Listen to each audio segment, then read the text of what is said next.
যদিও ঘড়িটাতে অ্যালার্ম বাজবে না, তবে ঘড়িটা তোমার টেবিলকে অ্যাস্থেটিক ভাইব দেওয়ার জন্য যথেষ্ট। সো হ্যালো এভরিওয়ান, আজকে তোমাদেরকে এই কিউট ঘড়ি বানিয়ে দেখাবো, তাও আবার ফেলে দেওয়া জিনিস। আমি এখানে একটা ক্রিমের কৌটা নিয়েছি, দুইটা বোতলের ক্যাপ আর একটা কাঠি। এই কাঠিটা ছিল ছেলের ঘড়ির কাঠি। আমি এখানে 2 সেন্টিমিটার করে 4টে কাঠি কেটে নিয়েছি এবং 1.5 সেন্টিমিটার করে 2টা কাঠি কেটে নিয়েছি। এবার পুরনো কাগজ দিয়ে এই কাঠিগুলোকে মুড়িয়ে নিব, দেখতে যেন সুন্দর লাগে এবং গোল মোটা হয়। শেষে একটু গ্লু লাগিয়ে দেবো যেন এটা ছুটে না যায়। এভাবে আমি সবগুলো কাঠি তৈরি করে নেব। এবার এই ক্রিমের কৌটাটার গায়ের কাগজগুলো খুলে ফেলে দেবো। B7000 গ্লু দিয়ে আমি ওই 4টা কাঠি এক সাইডে লাগিয়ে নেব। আমি কিভাবে এই কাঠিগুলো লাগাচ্ছি তোমরা যদি একটু মনোযোগ সহকারে দেখো তাহলে কিন্তু বুঝতে পারবে। এই কাজটা যদি তোমরা হট গ্লু দিয়ে করো তাহলে কাজটা কিন্তু আরো জলদি হয়ে যাবে। দেখো একে একে আমি 4টা কাঠি লাগিয়ে নিয়েছি, এগুলো ঘড়ির পা হবে। এই কাঠিগুলোর গোড়ায় আমি ভালো করে B7000 গ্লু লাগিয়ে নিচ্ছি যাতে এটা কোনোভাবেই ছুটে না যায়।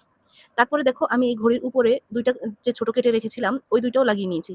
তারপর যেই বোতলের ক্যাপ রেখেছি ওই ক্যাপগুলো এখানে লাগিয়ে দেবো। তার আগে আমি এখানে B7000 গ্লু লাগিয়ে তারপরে এই ক্যাপগুলো লাগিয়ে দিয়েছি। এটা তোমরা গ্লু গানের গ্লু দিয়েও করতে পারো, তাহলে কাজটা সহজ হবে। দেখো এখনই অনেকটা কিউট লাগছে, তাই না? এখন এটা কালার করার পালা।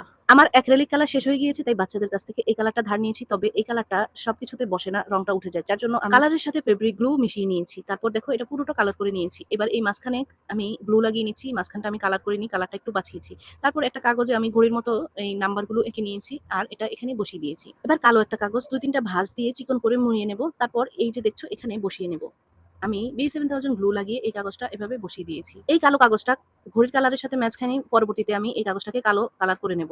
তো এই দেখো আমার ঘড়ির ফাইনাল লুক। এটা তোমাদের কাছে কেমন লেগেছে? আমার কাছে তো ভীষণ ভালো লেগেছে। তোমাদের ঘর সাজাতে অথবা তোমাদের টেবিলকে অ্যাস্থেটিক ভাইব দিতে এই একটা ক্রাফটই যথেষ্ট। এই ফেলে দেওয়া জিনিসগুলো দিয়ে তোমরাও এটা রিক্রিয়েট করতে পারো। আমিও এটা রিক্রিয়েট করেছি। আমার এই ভিডিওটি তোমাদের কাছে কেমন লেগেছে? ভালো লাগলে লাইক কমেন্ট করতে ভুলো না। আর এমন ইউনিক আইডিয়া পেতে অবশ্যই পেজটি ফলো করে দিও, ইউটিউব চ্যানেলটি সাবস্ক্রাইব করো। আজকের মতো বিদায়, টাটা।